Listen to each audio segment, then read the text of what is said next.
Mr. Abdirahman Abdi.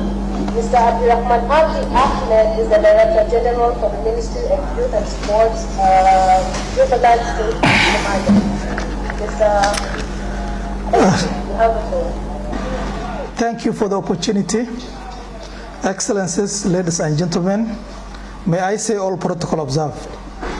On behalf of the young men and women of Somalia, let me express my deep gratitude for the privilege of addressing this forum, which draws people from a wide range of fields and backgrounds, including youth-led, youth-focused organization, academia, regional institutions, government representative, and university students.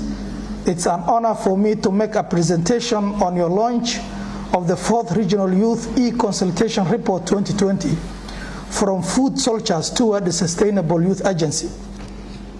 Across the world, it has been recognized that the youth present tremendous opportunities and challenges. Like in other countries and societies, young men and women occupy a central position in promoting peace, security, and development in Somalia. Since time immemorial, young people have been the backbone of Somalia, including before, during, and after colonial rule.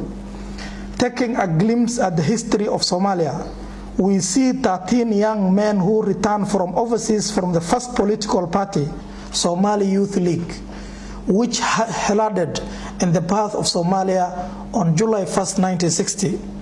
Post-independence Somalia was founded on the ideals and values of democracy, which paved the way for the creation of strong institutions that facilitated the peaceful transfer of power from one president or prime minister to another. The good governance practiced by Somali leaders before the military coup in 1969 has earned the country and the respect and the admiration of many countries and people. In recognition of the flourishing peace and security and democracy in Somalia, an American diplomat based at the U.S. Embassy in Mogadishu remarked in 1969, "In the arena of African politics, Somalia has fared well. No coups, no civil wars, no intestine splits have made in 9 years history. It is people united by language, culture, and religion form a national state which will probably remain intact for the foreseeable future. Elections for the presidency and the parliament have been demonstrated the system's stability to transfer power democratically. The country's ex-president and 2 former prime ministers are today in all parliament, are not in prison, exiled, or dead. Due to the good governance system that Somalia embarked on in the first 9 years its independence, Somalia is considered as the first democracy in African continent. As a result, academic scholars referred to post-independence Somali leaders as the first African democrats. It is in this regard that Samatar points out that the political practice of Africa's first democrats, President Aden Abdullah Usman and the Prime Minister Abdirazak H. Hussein, made 6 groundbreaking contributions to understanding of African democratic leadership: the struggle for free and fair election and discipline in the dominant party to play by the rules, respect for the division of powers between 3 branches of government, professionalization of public services, avoidance of the seduction of power, resistance to corruption, and grace in the face of electoral defeat. Somali youth continue to be the agent of peace and security, economic development, innovation and research, entrepreneurship, and environmental protection in the decades that followed the path of the Republic of Somalia. Unfortunately, the civil war that ensued after the collapse of the central government of President Mohamed Siad Barre changed the fortunes of the young people in the country. Consequently, young people are facing complex and diverse challenges, including inter alia, the lack of quality education and healthcare, unemployment and poverty, gender inequality and political exclusion, as well as extremism and migration. Coupled with the above are the prevailing triple shock, floods, desert, locust infestation, and novel coronavirus pandemic, which have exacerbated an already dire situation. There is no doubt this environment poses significant risk to peace and security in the country and the region.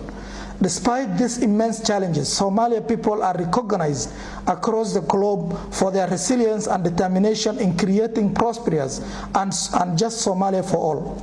In this regard, many youth-led, youth-focused organizations aimed at addressing the unmet needs of their fellow youth and citizens have been formed. While we are recognizing and appreciate the efforts of these different organizations and partners, we have observed that there is a limited coordination and collaboration among them. This has reduced the overall impact created by existing youth-led and youth-focused organizations in Somalia. In order to integrate and coordinate various youth initiatives and youth-focused programs in the country, the federal government of Somalia developed a national youth policy. The National Youth Policy for the federal government of Somalia, youth are change makers for development and stability. This policy is in line with Somali national development, as well as the relevant international priorities focused on youth empowerment, such as Sustainable Development Goals, UN Youth Strategy, UN Security Council Resolutions 2250, 2419, and 2535. An African Union campaign dubbed Silencing the Guns in the African by 2020. Somalia's 5 federal member states, in line with the National Youth Policy, we have developed customized youth development strategies to cater for the young men and women. The Ministry of Youth and Sports, Jubaland State of Somalia, for instance, has developed 5-year youth empowerment strategy, Youth Empowerment Strategy 2020 to 2024. Under the guidelines of this strategy, the ministry advocated for adequate representation of the youth in the formation of Afmado's District Council in the month of October 2020. As a result, I'm happy to report that 86% out of 21 council members are youth aged below 35 years. The district council will provide a platform for identifying and championing the vision and development priorities of the district, and in turn enhance peace and stability in the country. Given Somalia's youthful population, 4th youngest population in the world, and its rich history of youth participation and contributions, it's my firm belief that Somali youth will set the pace for youth in other countries on how they can be a force for development, peace, and stability. Indeed, it can be said that there is no country that knows better than tremendous opportunities and challenges posed by the youth than Somalia. I will conclude my talk with this Somali adage: dhalinyaradu waa iftiinka ummadda, youth are the light of the nation. Thank you for the opportunity. Thank you so much, Mr. Abdirahman, and thank you for stating the challenges and what you are doing, because usually I think as young people we're used to hearing the good side of what the government is doing, but hearing from you both the good and the bad, I think that's the continuous leadership that we need to see, to also increase the belief and trust in our government and in our government representatives. I really thank you for your sentiments, Mr. Abdirahman, and we look forward to continuing this process and to following up on the commitment. And thank you so much. Thank you.